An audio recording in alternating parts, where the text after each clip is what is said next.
ils en construisent en masse.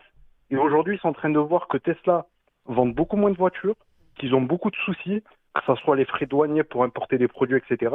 Et Ouais. aujourd'hui, ils sont en train de se rendre compte qu'il y a vraiment un risque de chute de Tesla.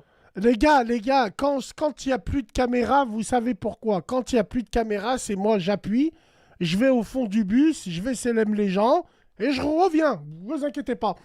Euh, à combien elle est l'équivalent d'un modèle Y de Tesla chez BYD? Alors, l'équivalent, je ne connais pas le prix de leur équivalent. Par contre, ce que je peux te dire, c'est que tout ce qu'ils arrivent à produire, ils arrivent à le produire beaucoup plus vite, beaucoup moins cher, et surtout, ils ont beaucoup moins de soucis que les Américains ont. Par exemple, je ne sais pas si tu as vu tous les droits de douane qu'il est en train de faire, Trump. Ouais. Il est en train de reculer dedans parce qu'il y a tous les gros de General Electric, Ford, etc.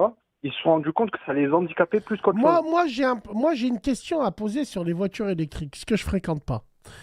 Quand ils donnent, comment ils peuvent donner des chiffres sur l'autonomie qui est un grand mythe et une légende?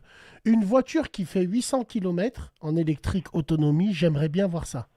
Ça veut dire Le souci, c'est qu'ils le font jamais. Je pars de Lille, je descends jusqu'à Lyon, sans m'arrêter. Bon, À en fait, 130 de ce qu'ils km calculent, heure, je bloque le régulateur. Sur la vie de ma mère, même pas la moitié je fais.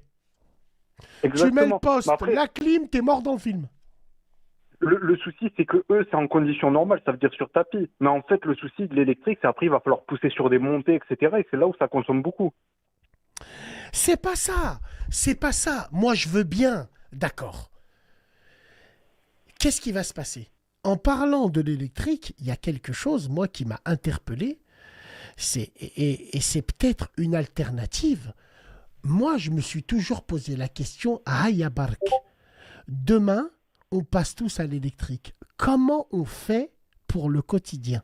Le quotidien, c'est quoi? C'est la pompe à Leclerc, c'est Total, on fait comment?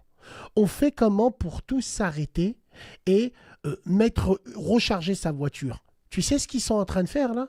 Des autoroutes Mhm.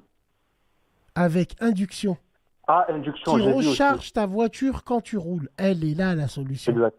Imagine le prix de ces péages. Imagine le truc. Donc moi, je me dis, est-ce que nous sommes éduqués à s'arrêter et à recharger nos voitures? Non. Qu'est-ce qui va se passer alors?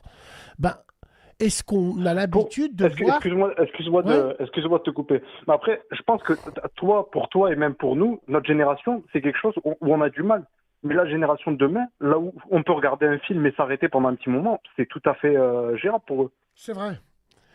Et après, le C'est plus vrai dur que... avec les voitures électriques, surtout le plus dur, c'est même pas ça. Le plus dur, c'est ils veulent à tout prix mettre en place des voitures autonomes.